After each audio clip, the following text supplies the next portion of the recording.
Olá, amigos da Novo Tempo, sejam bem-vindos mais uma vez ao programa Bíblia Fácil, o seu programa semanal de estudo da Bíblia. Ao longo dessas semanas, estamos estudando o livro do Apocalipse e hoje chegamos aos capítulos 5 e 6 e vamos aprender um pouquinho mais a respeito dos 7 selos do Apocalipse. Agora vamos então ao nosso estudo de hoje e vamos aprender, como eu já antecipei para vocês, a respeito dos 7 selos do Apocalipse. Agora, antes de começarmos o estudo, quero convidar você e você que está nos acompanhando em casa para orarmos. E mais uma vez pedimos a direção de Deus para o estudo que agora nós teremos. Pai Santo, buscamos a Tua face mais uma vez para Te suplicar que esteja ao nosso lado agora, nesse momento de estudo da Tua Palavra. Que o Teu bom e Santo Espírito abra nossa mente à compreensão e o nosso coração à aceitação da Tua vontade para a nossa vida.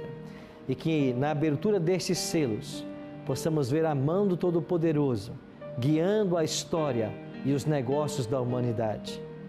Fica conosco agora, com cada amigo que em casa nos assiste também. É a nossa oração, em nome e por amor de Jesus. Amém. Semana passada estudamos a respeito do trono de Deus. Estão lembrados? Deus sentado no seu trono, ao redor dele 24 tronos, e nestes sentados 24 anciãos, 4 seres viventes, com olhos por diante e por detrás. Falamos sobre o que eles significam. E agora, no capítulo 5, nós temos uma continuidade da visão. Olha o que diz o verso 1. Depois vi na mão direita daquele que está sentado no trono um livro escrito por dentro e por fora e de todo selado com quantos selos? 7 selos. Quando olhamos para esse texto, a imagem de selo que vem na nossa mente não é esta aqui? Vocês já selaram cartas, não? Hoje poucas pessoas enviam cartas, muitos usam correio eletrônico, né?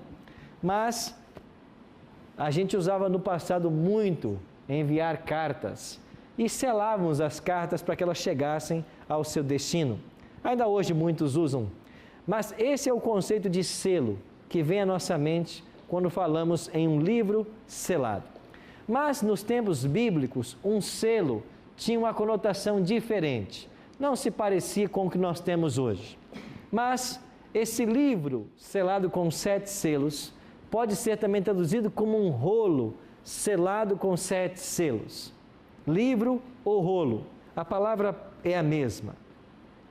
E assim era um selo nos tempos bíblicos. Esse selo geralmente era colocado para impedir de que o objeto fosse aberto. E aqui no Apocalipse está sendo contemplada uma cena em que existem 7 selos. E esses selos estão guardando o conteúdo desse livro. Um livro selado com 7 selos. Agora João continua a descrição no versículo 2. Vi também um anjo forte que proclamava em grande voz: quem é digno de abrir o livro e de desatar os selos? Ora, nem no céu, nem sobre a terra, nem debaixo da terra, ninguém podia abrir o livro, nem mesmo olhar para ele. E eu chorava muito, porque ninguém foi achado digno de abrir o livro, nem mesmo de olhar para ele. Aqui é uma cena interessante. João começa a chorar, porque ninguém podia abrir o livro selado. Parece que era muito importante que esse livro fosse aberto. Nós entendemos de que esse livro contém a história das nações, a história do povo de Deus ao longo das eras. E se esse livro pudesse ser aberto, nós conheceríamos a história do povo de Deus em todas as eras. Cada selo fala sobre isso, sobre um período da história. O Apocalipse tem vários grupos de 7. Nós já estudamos aqui sobre as 7 igrejas, estão lembrados? Agora chegamos aos 7 selos. Depois virão 7 trombetas. Depois 7 pragas. Então, há várias categorias de 7 no Apocalipse. Quando estudamos as 7 igrejas, Vocês se lembram que estas 7 igrejas representavam 7 períodos pelos quais o povo de Deus passaria? Aqui nos 7 selos é a mesma coisa. E esses 7 selos estão em paralelo com as 7 igrejas. As datas coincidem, os eventos coincidem, só que como a profecia é uma verdade que se amplia, a abertura dos selos trará para nós informações que as 7 igrejas não trouxeram. Então João chorava muito. Era importante que esse livro fosse aberto, que os selos se rompessem, mas ninguém foi achado digno. E enquanto João chorava, o que aconteceu? Verso 5. Todavia, um dos anciãos me disse: não chores, eis que o leão da tribo de Judá, a raiz de Davi, venceu para abrir o livro e os seus 7 selos. Então vi no meio do trono e dos 4 seres viventes e entre os anciãos, de pé, o quê? Um cordeiro, como tendo sido morto. Ele tinha 7 chifres, bem como 7 olhos, que são 7 Espíritos de Deus enviados por toda a terra. O anjo disse assim para João: não chores, a raiz de Davi, o leão da tribo de Judá, ele vai abrir os selos. Mas quando ele se volta, ele vê o quê? Um cordeiro. Interessante que foi dito para ele que seria o leão, mas quando ele se volta, ele vê o cordeiro. Por que ele vê agora o cordeiro como tendo sido morto? Porque este leão que reina, que pode abrir os selos, ele só reina e só pode abrir os selos porque um dia ele morreu. Um dia ele foi cordeiro. Então o Apocalipse, pelo menos 29 vezes, vai chamar Cristo de cordeiro. Vai ser usada a expressão cordeiro para Jesus aqui no Apocalipse pelo menos 29 vezes. E agora, um dos seres viventes diz assim: veio, pois, e tomou o livro da mão direita daquele que estava sentado no trono. O cordeiro pegou o livro nas mãos de Deus.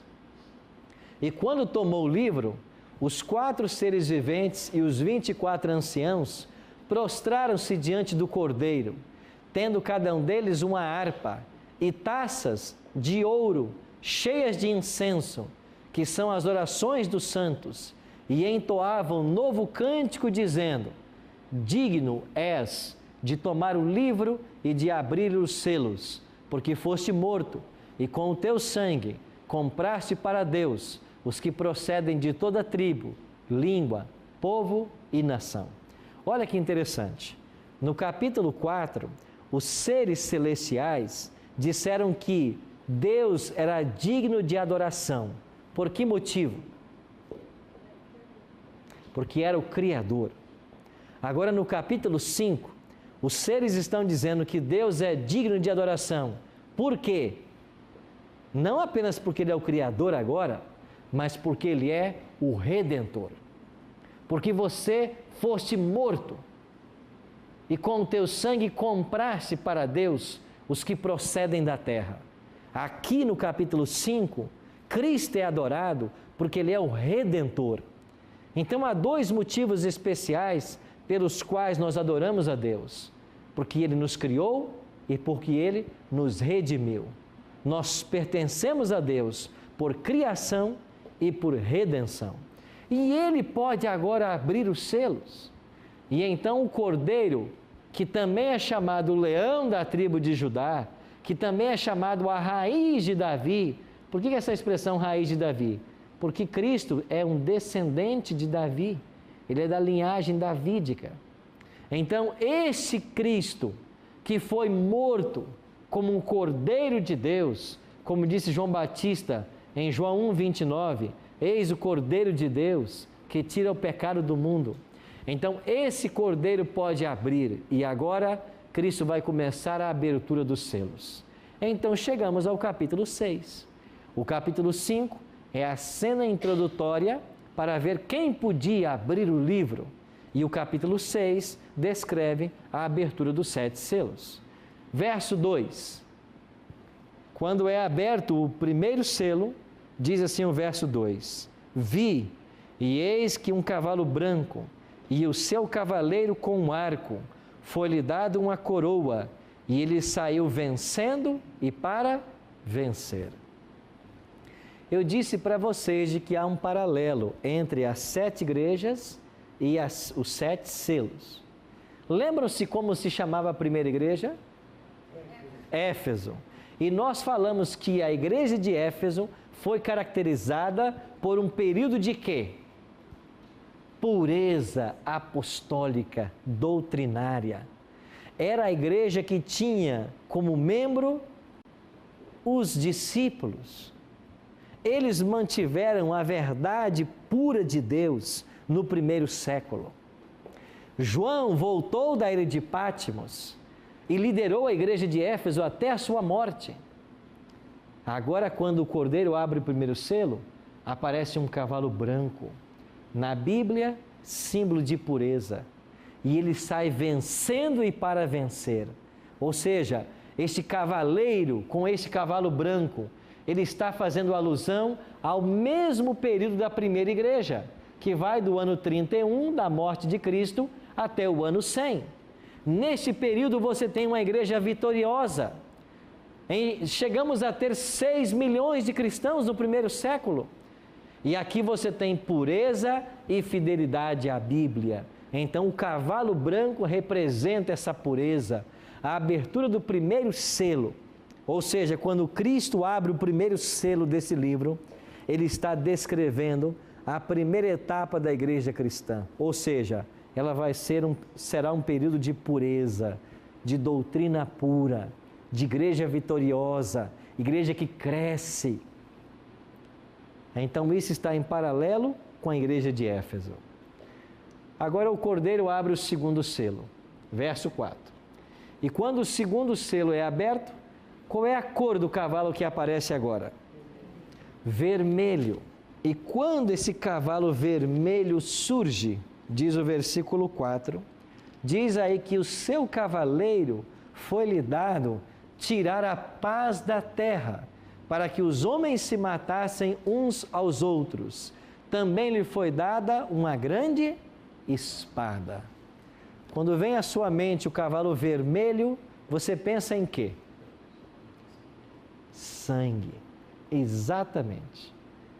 Este segundo cavalo vermelho e essa espada na mão do cavaleiro fala de um tempo de ferozes perseguições. Não é isso que começou a acontecer a partir do segundo selo? Quando chegamos a partir do ano 100 até o ano 313, nós temos aqui a perseguição dos Césares. Lembram vocês que nós tivemos também na igreja de Esmirna um período de 10 anos de perseguição? Aqui está esses 10 anos, ou estão esses 10 anos. O cavalo vermelho fala das perseguições dos Césares, do sangue que foi derramado nesses 10 anos. Agora a discórdia, a discussão e a controvérsia fazem parte do cenário da igreja. Então o segundo selo é uma alusão à história da igreja cristã, do ano 100, ano aproximado em que morre João, até o ano 313, quando Constantino assina o Edito de Tolerância de Milão e dá fim à perseguição aos cristãos, pelo menos temporariamente. Por isso um cavalo vermelho. O cordeiro então abre o terceiro selo. E quando o terceiro selo é aberto, qual é a cor do cavalo agora? Preto.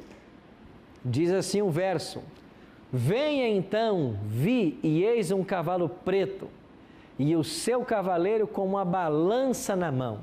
E ouvi uma, como que voz no meio dos 4 seres viventes, dizendo: uma medida de trigo por 1 denário, 3 medidas de cevada por 1 denário, e não danifiqueis o azeite e o vinho. O que significa a abertura desse terceiro selo?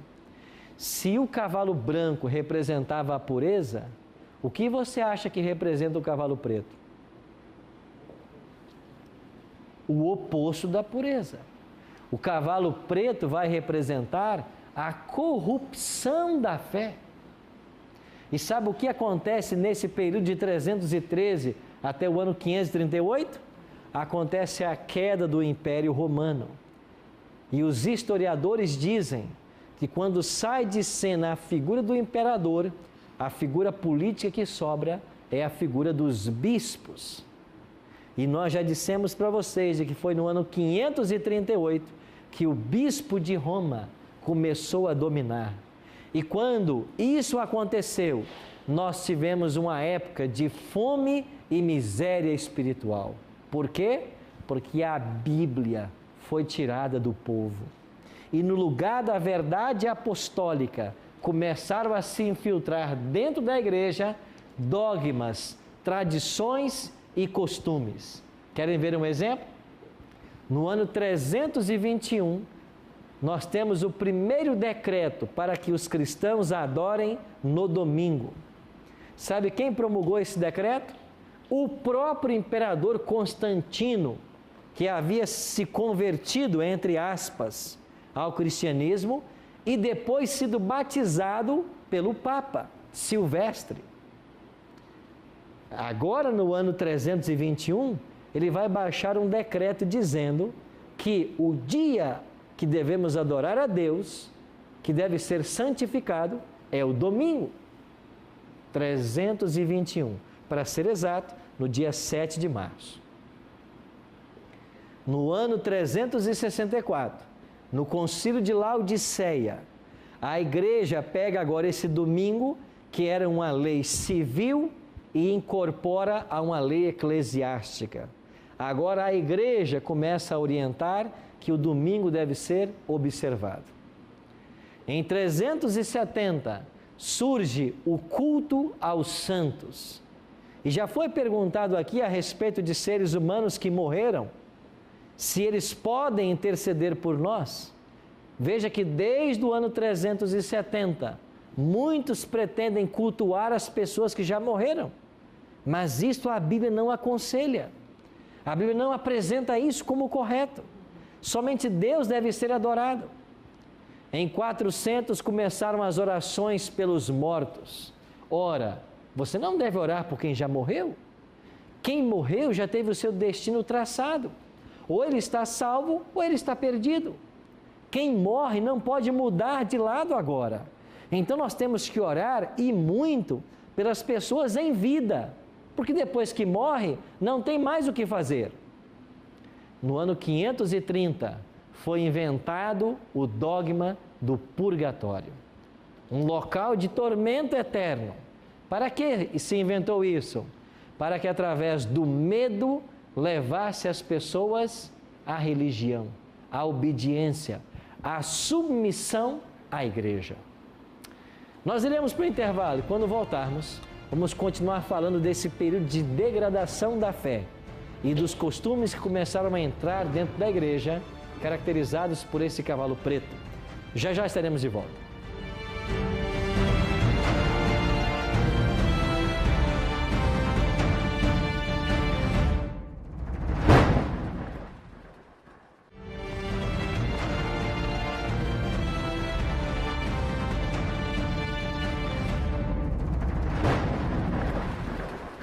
Estamos de volta com o programa Bíblia Fácil, hoje tudo a respeito dos 7 selos do Apocalipse. Se você deseja receber essa revista em sua casa, para acompanhar os nossos estudos, você pode solicitá-la através do nosso telefone, 0 Operadora 12 21 27 3121. Lembrando sempre que você deve ligar em horário comercial. Ou você pode acessar a página do programa na internet, novotempo.com/Bíblia Fácil. Lá você vai ver a revista, você clica nela, vai abrir um formulário, preenche esse formulário, envia para nós e num prazo de 15 a 20 dias a revista vai estar chegando em sua casa. Lembrando sempre que esse é um presente da Novo Tempo, graças ao apoio dos Anjos da Esperança, que tem abraçado esse projeto maravilhoso. Eu queria aproveitar e dizer para você que nós estamos tendo esse mesmo tema da revista Apocalipse numa igreja adventista perto de você. Então entra no site encontreumaigreja.com.br, descubra uma igreja adventista perto de você e nos domingos à noite nós estamos aprendendo mais sobre esses temas. Procure uma igreja, tire suas dúvidas, conheça mais a respeito da palavra de Deus. Quando terminamos o primeiro bloco, nós falávamos da abertura do terceiro selo, um cavalo preto. E esse cavalo preto falava da corrupção da fé, de vários dogmas que entraram dentro da igreja cristã. E nós tínhamos uma pergunta do Guilherme. Doutor Guilherme, por favor. Pastor, o Novo Testamento terminou de ser escrito por volta do ano 100. Ok? Com a morte de João. De João. E quando que esses escritos chegaram às mãos do povo? Os escritos do Novo Testamento. Do Novo Testamento. Ok? O primeiro livro do Novo Testamento a ser escrito, possivelmente foi 1 Tessalonicenses, que Paulo escreveu. Nós estamos falando mais ou menos do ano 50, cerca do ano 50. Então aí está sendo produzido o primeiro livro. Agora, esses livros que foram escritos, e Paulo foi quem mais escreveu, eles circulavam nas igrejas. Tanto é que Pedro vai dizer em sua carta que Paulo escreveu coisas difíceis de compreender. Ou seja, o próprio Pedro, que morreu no ano 67, já lia os escritos de Paulo. Então eles eram lidos pelas igrejas, já mesmo com os apóstolos vivos. Então eles foram escritos e endereçados às igrejas. Por exemplo, Paulo escreveu aos Coríntios. Essa carta foi para a igreja de Corinto e eles leram essa carta lá. Ele escreveu uma carta para Timóteo, um pastor. Timóteo recebeu a carta, leu, depois tornou conhecido da igreja e elas foram compondo o que nós chamamos de cânon do Novo Testamento. Os evangelhos também foram escritos depois do ano 50, 60. O certo é que quando termina o primeiro século, todos os 27 livros já estão escritos. Eles já eram usados na época e depois foram difundidos para outras igrejas também, porque foram se fazendo cópias de cópias de cópias. Não sei se respondi sua pergunta. Então a igreja teve acesso de imediato e depois ficou estendido para as igrejas de outros períodos. Nós tínhamos também uma pergunta aqui. Eu gostaria de saber por que desse decreto de adoração no domingo, qual a razão dessa mudança, né? E também por que o nome de domingo? Por que o nome domingo? Muito boa a sua pergunta, Santero. Esse decreto de Constantino foi, na realidade, uma jogada política, porque ele viu o cristianismo crescendo e ele era líder do império, ele já tinha o apoio dos cidadãos, mas ele queria ter apoio também dos cristãos. Ele queria ter o apoio de todas as classes. Então ele pensou assim: se eu tornar o domingo um dia santo, primeiro, os cristãos terão um dia para adorar o seu Deus. Segundo, eu vou continuar homenageando o Deus principal do império, que era o Deus Sol. Tanto é que o imperador de Roma era um adorador do Sol. E em inglês, a palavra domingo quer dizer isso, né? Sunday, dia do Sol. Mas no latim, por exemplo, que é a primeira versão da Bíblia que nós vamos ter vai ser para a língua latina, a expressão foi traduzida como Domini, que quer dizer do Senhor. Então, era o dia do Senhor imperador. Domini, nesse contexto, é a oração do Senhor imperador, ou dia do Senhor imperador. Domini em latim quer dizer isso, do Senhor. Então, a oração dominical, por exemplo, que é a oração do Pai Nosso, em Mateus 6, 9, é chamada também de oração dominical, quer dizer a oração do Senhor. Só que ali é o Senhor Jesus Cristo quem ensinou a oração. Então, a expressão nasceu daí. Em Apocalipse, você vai ter esta ocorrência dessas mudanças, justamente como um cumprimento também da profecia de Daniel 7:25. Daniel disse que os homens cuidariam em mudar os tempos e a lei. E a lei de Deus começou a ser atacada já aqui, quando trocaram o sábado pelo domingo. O terceiro selo foi aberto. Esse terceiro selo está em paralelo com a igreja de Pérgamo, que é a terceira igreja. Agora vamos para o quarto selo. Quando o cordeiro abre o quarto selo, o que é que acontece? Verso 8. Olhei e eis um cavalo, de que cor agora? Amarelo, verso 8. E o seu cavaleiro, sendo esse chamado o quê? Morte. E o inferno estava seguindo. Foi-lhe dada autoridade sobre a quarta parte da terra, para matar a espada pela fome, com a mortandade e por meio das feras da terra. Agora surge um cavalo amarelo. Algumas versões traduzem pálido, desfigurado. Esta é a condição da igreja que vai coincidir com a igreja de Tiatira. Nesse período, nós temos uma degradação total da fé e começam as perseguições mais acérrimas aos que seguem a Bíblia. Estão lembrados que no ano 538 começa a supremacia papal? Segundo a profecia do Apocalipse, que vamos estudar no capítulo 13, este poder dominaria o mundo por 1260 anos, a partir de 538. Então, nesse momento, nós temos uma completa degradação da fé. Por isso, um cavalo amarelo, pálido. Esse cavalo amarelo fala agora de um momento totalmente degradante da fé. Perseguição aos que seguem a Bíblia. E continuam os dogmas vindo parar dentro do cristianismo. Estamos falando de atos que foram instituídos pelo sistema papal e que levou a fé à sua degradação completa. Por isso o cavalo amarelo. Agora chegamos à abertura do quinto selo. Quando é aberto o quinto selo, o que ocorre? Verso 9. Quando ele abriu o quinto selo, vi debaixo do altar as almas daqueles que tinham sido mortos por causa da palavra de Deus e por causa do testemunho que sustentavam. A primeira leitura que nós fazemos desse texto, fica uma dúvida muito grande. Almas debaixo do altar, que altar a Bíblia se refere? Nos dias do santuário que Moisés construiu, havia lá também um altar onde as ofertas eram queimadas. E a base desse altar, o sangue dos animais era derramado. Agora, na abertura do quinto selo, é evocada uma cena do santuário. E o sangue dos mártires, a exemplo daquelas ofertas, daqueles animais, que também foi derramado por amor a Cristo, está clamando por justiça.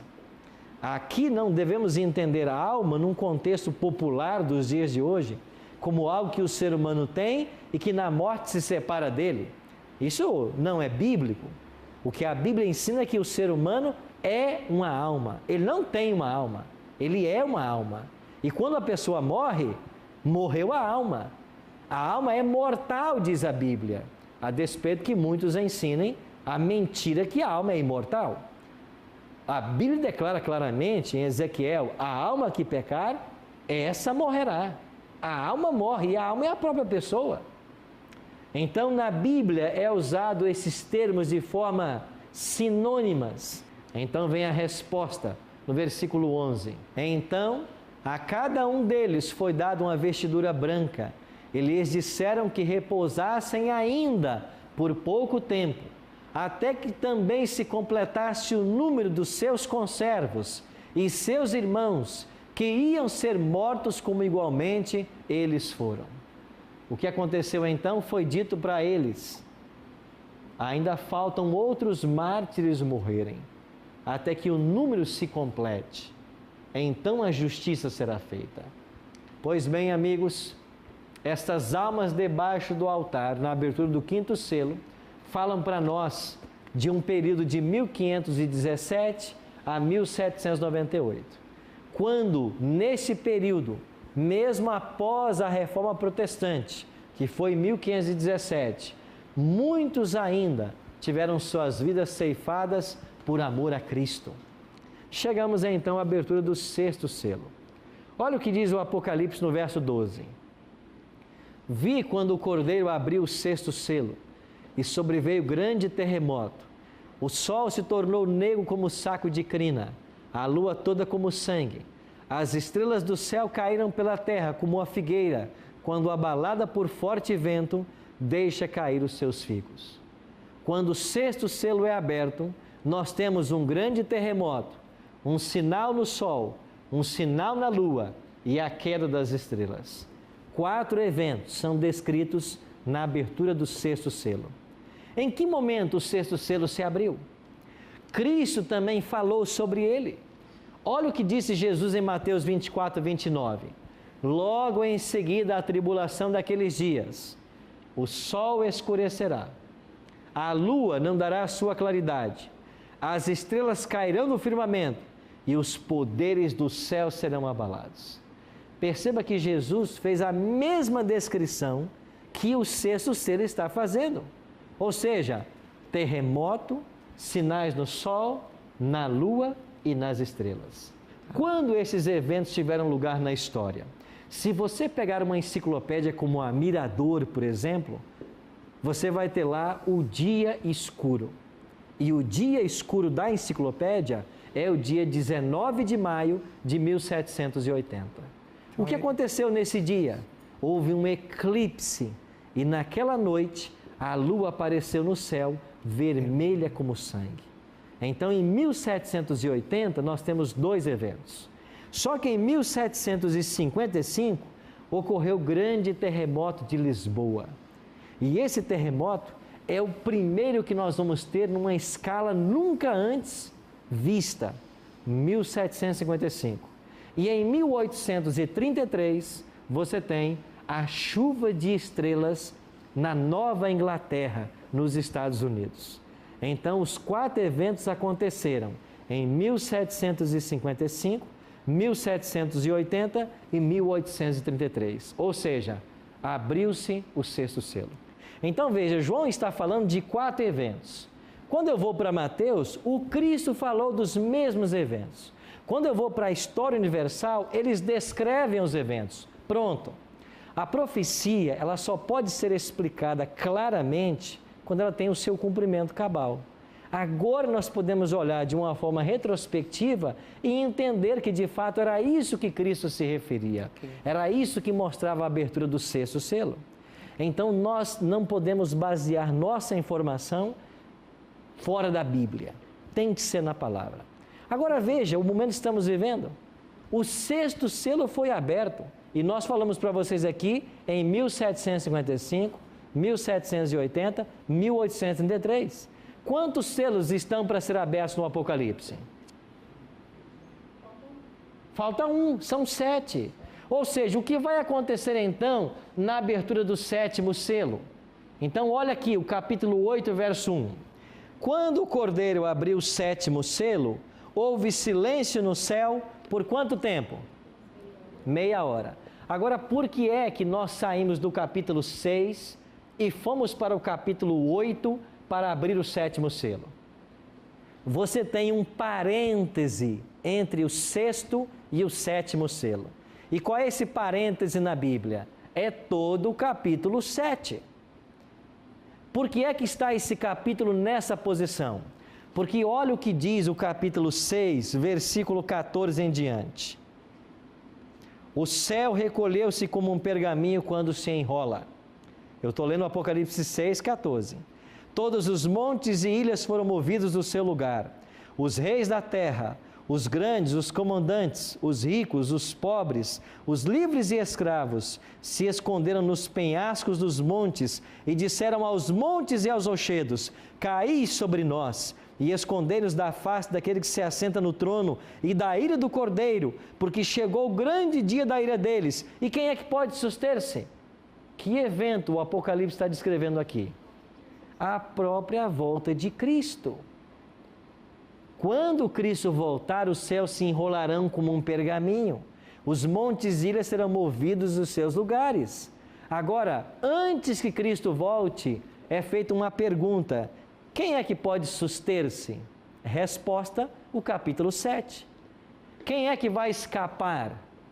Os 144 mil. Quem são eles? Ah, mas eu nunca ouvi falar isso na minha igreja. A sua igreja está ensinando Bíblia. Você vai para a igreja para aprender Bíblia O que está acontecendo na igreja? O seu pastor, o seu sacerdote, o seu missionário, ele está parando com você para estudar a Bíblia? O que você faz na igreja no tempo que você fica lá? E esse é um problema. Nós temos milhares de pessoas indo para as igrejas. E elas chegam nas igrejas, elas fazem qualquer outra coisa, menos estudar a Bíblia.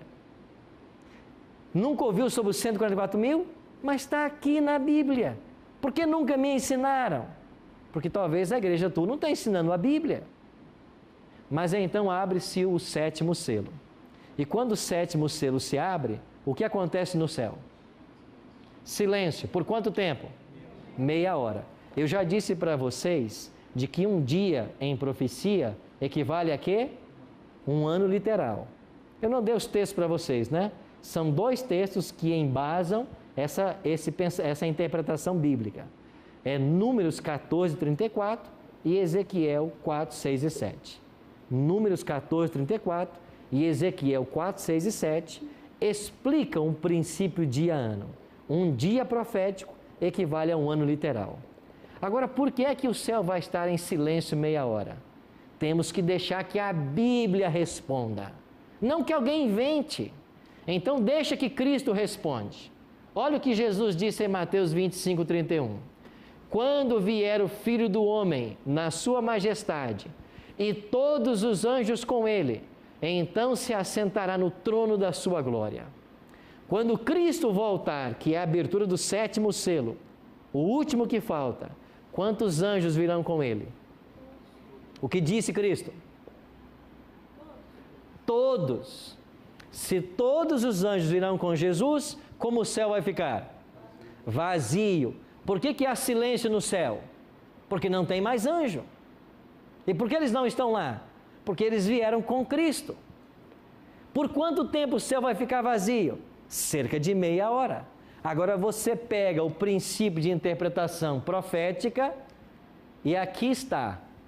Se um dia equivale a um ano, então eu posso dizer que 24 horas, 12 meses. 12 horas, 6 meses. 6 horas, 3 meses. Vamos dividir por 3 agora. 2 horas, 1 mês. 1 hora, 2 semanas. 30 minutos, 1 semana. Só que ali diz assim, cerca de meia hora. Não é assim que está na sua Bíblia? Não é meia hora exata, cerca de meia hora. Ou seja, 1 semana ou cerca de 1 semana será o tempo que Cristo vai gastar para vir do 3º céu, aonde Ele está hoje, no santuário, a esta terra, buscar os salvos e voltar para os céus. 1 semana. Mas pastor, eu nunca ouvi isso. Eu pergunto mais uma vez, a gente se reúne na igreja para fazer o quê? Para estudar a Bíblia, para ver o que Jesus está ensinando. A gente tem medo da Bíblia. Você está confiando em revelações que as pessoas fazem o tempo inteiro, revelações que não têm conexão com nada, que não fazem sentido. Esta é a palavra do Senhor para você? Não, a palavra do Senhor para você é a Bíblia. Deixe que a Bíblia se interprete. Você tem que estudar a Bíblia. Se a igreja que você vai não ensina a Bíblia, você está perdendo o seu tempo. Você tem que estudar a Bíblia. E olha quanta coisa bela a Bíblia tem para nos ensinar. E as pessoas não conhecem isso. Por que não? Porque aqueles que deviam ensinar não estão ensinando. Pastor, então com base aqui nessa meia hora, então até Jesus vir com os anjos e no vídeo de glória nos buscar, então todo esse processo vai demorar 7 dias até a gente chegar no céu. Cerca de 1 semana, exatamente. Então demoraria 7 dias para a gente chegar no céu. Ele vir e voltar. E voltar, o processo todo, então. Todo o processo, porque é o céu em silêncio. E o céu fica em silêncio quando ele sai do céu. Muito. Certo? Meus amigos, o grande dia da volta de Cristo se aproxima. Nós estamos vivendo os últimos grãos da ampulheta do tempo. E nós precisamos voltar nossos olhos hoje para o maior evento de toda a história humana. O glorioso dia que Jesus vai voltar. A abertura do 7º e último selo. Por que nós devemos nos preparar para esse dia? Por que a nossa vida deve estar rendida a esse Deus? Lembra no capítulo 4? Porque tu criaste todas as coisas. Lembra do capítulo 5? Porque com o teu sangue compraste para Deus. Quem foi digno em todo o universo de abrir os selos? O Cordeiro. E por que ele foi digno? Porque ele morreu. Tu morrestes. E com o teu sangue compraste para Deus os que procedem de toda tribo, língua, povo e nação. Nós pertencemos a Cristo. Ele é o ser digno. A nossa adoração deve ser dele. A nossa vida tem que ser dele. Será que eu estou falando para alguém nesta hora que se sente sábio demais para dar espaço para Deus no coração? Será que eu estou falando agora para um homem de negócios que conquistou um patrimônio financeiro extraordinário? Você acha que você não precisa de Deus, não é? Pois daqui a pouco, algumas coisas começam a acontecer. Você vai sentir necessidade de um Deus. Ele está aí perto de você, sempre esteve. Estou eu falando para alguém que se declara abertamente ateu, nunca precisou de Deus? Você tem que render a sua vida a este Salvador, porque só Ele é digno. E sabe por que Ele é digno? Porque Ele foi morto. A sua adoração deve ser para Ele. Louvado seja Deus. Digno é o Cordeiro, só Ele, de receber o nosso louvor e a nossa adoração. No programa de hoje discutimos algumas ideias. E você percebe que muitas pessoas nesse mundo não estão adorando o Criador, o Cordeiro que foi morto. Estão adorando seus líderes espirituais, seus pastores, seus bispos, seus missionários, seus padres. Há pessoas que idolatram os líderes das suas igrejas, mas quando a palavra de Deus é pregada, muitos, por amor a essa liderança, não voltam-se para praticar o que é correto. Muitos estão sinceramente tentando obedecer, mas essa serviciência aos líderes religiosos as impedem de dar mais um passo em direção a Cristo. Talvez por amor, por respeito, por tradição, eu não sei. Eu devo amar a todas as pessoas, respeitar a todas as pessoas, mas eu não posso colocar em xeque a minha salvação, porque um líder está me ensinando aquilo que não está na Bíblia. E aqui vocês vão descobrir o que está na Bíblia. E ao descobrir a verdade desse livro, a pergunta que eu faço para você é: você está disposto a abandonar qualquer laço que você tenha com liderança espiritual em prol da palavra?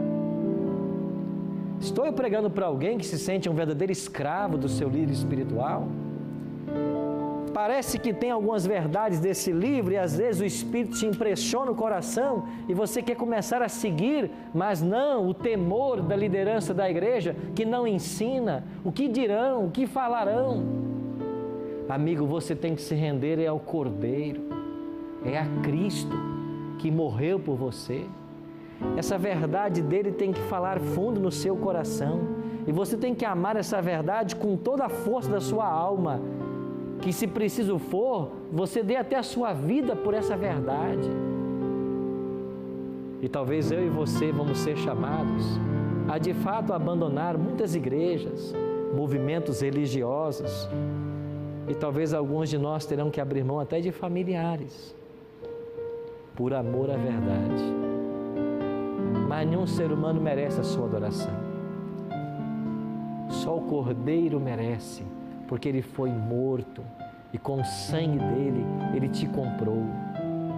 Te comprou para te tirar das trevas, da ignorância religiosa, da ignorância bíblica.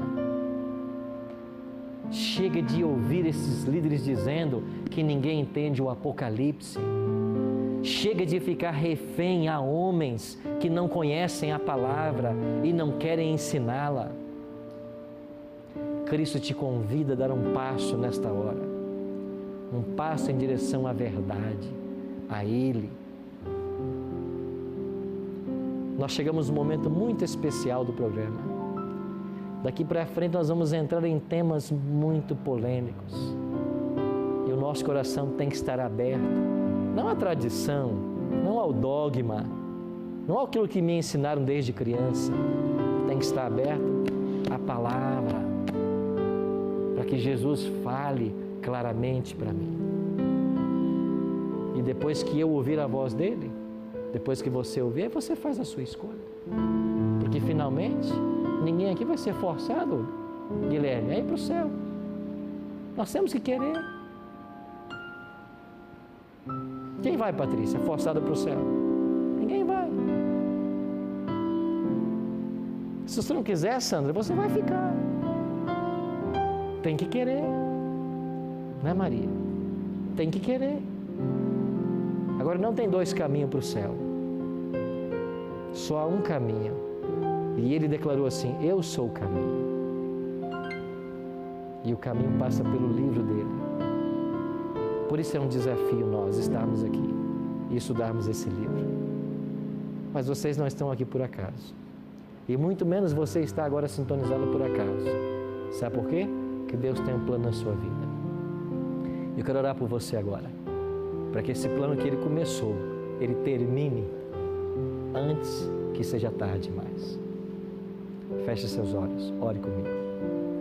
Pai Santo, todo o nosso louvor, toda a nossa glória é dada a Ti nesta hora, porque Tu és o Cordeiro que foi morto e com o Teu sangue nos comprastes, com o Teu sangue nos devolvestes o privilégio, o direito da vida eterna.